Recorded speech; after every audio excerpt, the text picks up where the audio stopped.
All right, so this is a heck of a problem. It says a cylindrical bead has a square hole as shown. And again, if you can't see the hole because of the picture, sorry, it's this right here. So again, of course, with beads, right, you gotta have a hole so you could feed whatever string or whatever you're feeding through it. Find the area of the surface of the entire bead round to the nearest tenth.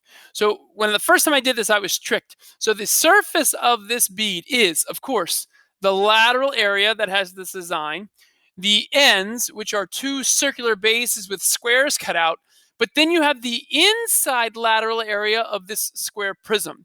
So there are actually three parts to this surface area. So let's start with the lateral area of the cylinder. So lateral area of the cylinder. So that is the perimeter of the base times the height, which will be 2 pi r times your height. So the 9 is the diameter of the circle. So the radius is half of that. The radius is 4.5. So that'll be 2 pi times 4.5. And then the height goes in between the two circles. That's 20. 20 is the height of this prism or this cylinder. Okay, so that's the first. Then I need the circular bases, right? So let's do the bases. So that's going to be pi r squared. But then we're going to subtract the squares, which would be side length squared. So pi, the radius is 4.5 squared, but then these squares are 3 millimeters on each side. So that's going to be the area of the base, and we have to multiply that. So there's two bases. So we're going to times this times 2. Okay. And now let's do the inside lateral area. So the lateral area of the square prism is going to be the perimeter of the base times the height. Now the perimeter is going to be 4 times the side length of the square S times the height. That's 4 times. The square has a side length of 3, and the height is still 20 because there's a square on either side. And here's what I'm going to type in, this big, long thing. 2 pi r times height plus this times 2 plus that. Let's take a picture, and we'll type it all in at once. And again, I appreciate typing everything in at once at the very end. All right, so let's see if the calculator can actually do this problem. Let's see.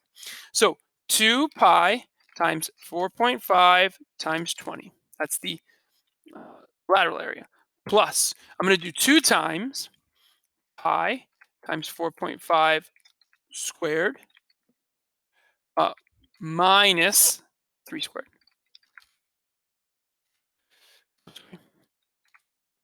Plus 4 times 3 times 20. Boom. And there we go. 914.72. It says round the nearest tenth. So 914.72. The 2 does nothing to the 7. 914.2 millimeters squared. This is surface area. 914.7. I said 2. 914.7, and that would be millimeters squared. And there we go. So that's a toughie. And again, if you thought to yourself, do the outside and the bases, but forgot the inside of the bead, I get that. That's okay. I did too the first time. All right, last problem coming. That's a really good problem, though. Lots of things involved there. All right, here we go. So it says some cylinders have wrappers with a spiral seam. Peeled off, the wrapper has the shape of a parallelogram. The wrapper for a biscuit container has base 7.5 inches and height 6 inches. So again, this is the crescent roll wrapper, which maybe you're used to doing, where you peel it off. And again, it is spiral seam, so it has to be angled. It can't be square like a rectangle. So it says find the radius and the height of the container round to the nearest hundredth. Well, one of them is given to you, right? Because if you can envision this wrapped back up, this is going to wrap up into a cylinder, right? And despite it being a spiral wrap like this, right, the height is still going to be that height, which is given to you right here, 6 inches. So the height is a no-brainer. The height is 6 inches. Notice that inches, not inches squared, not inches cubed, inches. Now, what about the radius? Well, we have to think about this, right? Remember, this wrapper goes around the side of the cylinder. This wrapper is the lateral area, right? That's the lateral area, which means what is this dimension right here? This dimension, this blue dimension, is the circumference of the circle. That 7.5 equals the circumference. C equals 7.5. Well, the circumference is 2 pi r, and that's where we're going to get the radius of this cylinder by taking 7 pi and dividing about, or 7.5 and dividing it by 2 pi. Now remember, if you don't use Desmos graphing calculator, if you use a handheld calculator, put the 2 pi in parentheses, or else it's going to divide by 2 and then multiply by pi, which is not what you want. 7.5 divided by 2 pi in parentheses. It says the nearest hundredth. So I got 1. So my radius is 1.193. So that's 1.19. And that, again, is in inches. 1.19, and that's in inches. Okay. And now it says find the surface area of the container round to the nearest tenth. So surface area now, let's do purple, is going to involve the lateral area plus 2 area of the bases. Well, the lateral area is the perimeter. I'm sorry. So the lateral area would be the perimeter of the base times the height, but it's a lot simpler because this parallelogram is the lateral area. So to find the lateral area, we're just going to use the base and height of it. 7.5 times 6.